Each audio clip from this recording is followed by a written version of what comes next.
My name is Stefano Troiani, and we will talk about space closure technique. The first thing to talk about is some basic biomechanical principles, since we need to have some basic understanding of biomechanics in order to be able to understand space closure. We start by to define what is the center of mass, of the center of resistance of a body. The center of mass of every body is the point around which the body weight and mass is equally distributed. But what is most interesting to us is the concept of center of resistance. The center of resistance of a body is the point through which a passing force will produce a translation. Or, you can also define it as the point at which the force system will identify the kind of movement that the body will be subjected to. So, for example, if at the center of resistance we have only a force, we have a translation. If at the center of resistance we have only a moment, we will have a pure rotational movement. Most of the time we have a combination of the two, so we have a force plus a moment, since most of the movements that we apply are rototranslations. The difference between center of mass and center of resistance is that the center of mass is something that is abstract, since it's in a free space in which there is not even gravity. All bodies are subjected to some kind of boundaries. So we have gravity, for example, but in case of teeth, we have also the alveolar bone, and we have the periodontal ligament. So the center of resistance will be something very different from the center of mass. On average, the center of resistance for the incisor is about 10 millimeters from the center of the crown. It is located 1/3 of the root length from cemento-enamel junction in apical direction. In the molars is at the level of forcation, which is on average about 8 millimeters for the center of the crown. If we apply a force at the center of resistance, we produce a pure translation.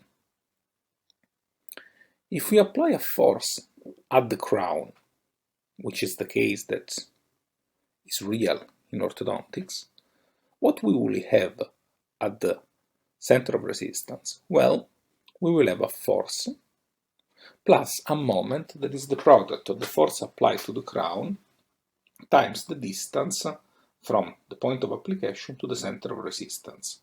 So we will have a force plus a moment which produce a rototranslation. We can also try to quantify this.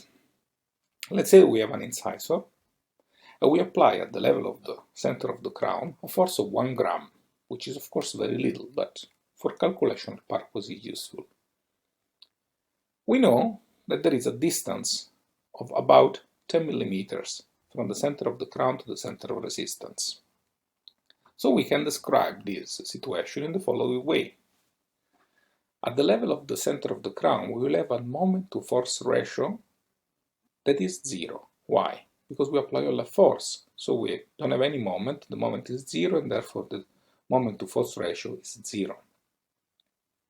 At the level of the center of resistance, we will have a moments to force ratio that will equal 10.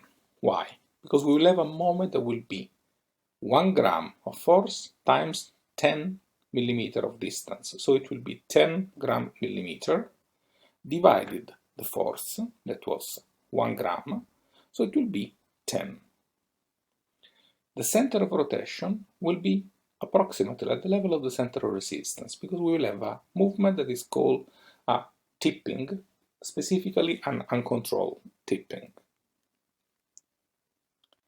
What happens if we start to apply a moment that is in the opposite direction of the one produced by the force respect to the center of resistance? So let's say that we can apply at the level of the center of the crown a force plus some moment that is in this case clockwise oriented, since the moment created by the force respect to the center of resistance would be counterclockwise oriented. And let's say that we apply a moment that is called -5 gram millimeter. What we will have? We will have a moments to force ratio at the bracket that will be -5. Why? Because we have a -5 gram millimeter moment, and a force that is 1 gram, so the moment of force ratio will be -5. At the level of the center of resistance, the moment of force ratio will be +5. Why?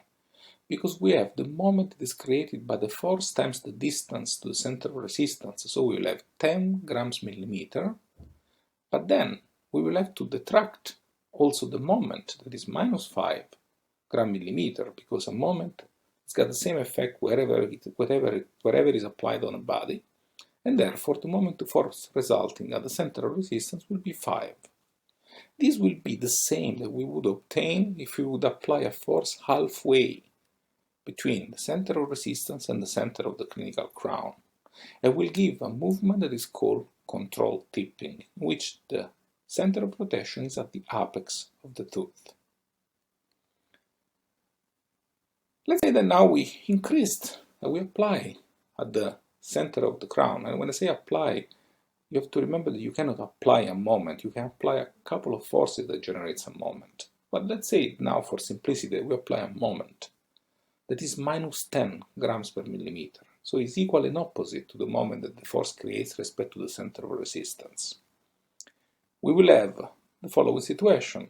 At the bracket, we will have a moments to force ratio of -10, because we have -10 gram millimeter and a force of 1 gram, so it's -10 the ratio.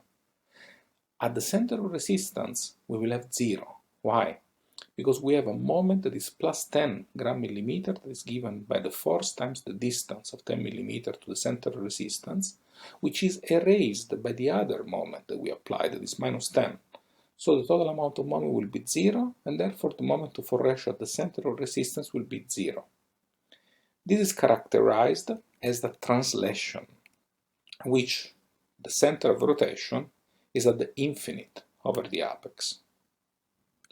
Now imagine that you go on and you can apply at the center of the crown a moment that is -12 gram millimeter, so a moment that is even bigger than the one that the force generates respect to the center of resistance. What will you have? Will you have, at the level of the bracket, a moment of force ratio of -12, because you have a moment that is -12 gram millimeter and a force that is 1 gram. At the level of the center of resistance, we will have a moment to force ratio of -2. Why? Because you have a 10 gram millimeter moment created by the force respect to the center of resistance, but you have a -12 moment to force that is applied also. So -12 plus 10 is -2. So we will have -2, and the force is still 1 gram, so we will have a moment to force ratio at the center of resistance that is -2. In this case, you will start to move the root. So you will have a movement that is actually root torque with the position of the center of rotation that is actually at the incisal cant. Whenever you talk about space closure, you have to remember that we apply forces at the level of the crown. So it's obvious that when you apply forces, like in this diagram, at the level of the crown to close a space, the two segments at the level of the center of resistance would have a force plus a moment that would be directed for the anterior segment clockwise, for the posterior segment counterclockwise. So if you want to have a translation, you need to apply two moments that are counteracting these two moments, otherwise you will get just tipping, because what happens at the center of resistance is what describes the kind of movement that you're going to get. This can be done with loops. There are many kinds of loops. And actually the shape of loops, it counts only in determining asymmetric activation in function of the amount of wire that you have on one side respect to the other. In case of symmetric loop, the difference is not so relevant, and anyway it's behind the scope of this presentation. All loops work in the same way. You activate loops by opening them, but you pre-activated them by bending the hands so that they create moments that are counteracting the moment created by the deactivation sagittal of the loop. What's important for you to know is this, that you see in this diagram. Whenever you activate, you open a loop. You can see in the x-axis on this diagram how many millimeters you open it. At the beginning you open it, let's say 2.5 millimeter. What you will have at that point is a moment to force ratio that is very low. Why? Because the moment that you generate, that is given by the angulation of the 2 feet of the loop, is the same. It doesn't change depending on the quantity of horizontal opening. But when it's very much open, you've got a lot of force trying to close it. So the force is high. So the moment, if the force is high, the moment to force ratio will be lower. So the moment to force ratio at the level of the bracket is rather low, which means that you will tend to create a tipping, because you remember that the lower the moment to force ratio at the crown, the more tipping you get. Then the loop starts to close, so the force, the level of force starts to decrease, and therefore the moment to force ratio, since the moments stay the same, increases. So it means that every loop works that at the beginning you tend to get a kind of tipping, then you will get translation, and then you will get root uprighting. What does this tell you? It tells you one important thing. Whenever you activate horizontally a loop, you open it. After having pre-activated for moments, you have to leave it time to express the moment. So when you activate about 1 millimeter of opening for most loops, you have to wait at least 6 weeks before reactivating. For example, if you use double Q loop, is what I use very often, what you do, you pre-activate inserting a 30-degree bend at the distal of the 2 double Q loop, 15 degrees per side. Then what you do, you also add a very slight SPI at the distal end, and then you will try to open it, inserting a ligature director, so that on the thin side, of course, that gives you about 1 to 1.5 millimeter of activation.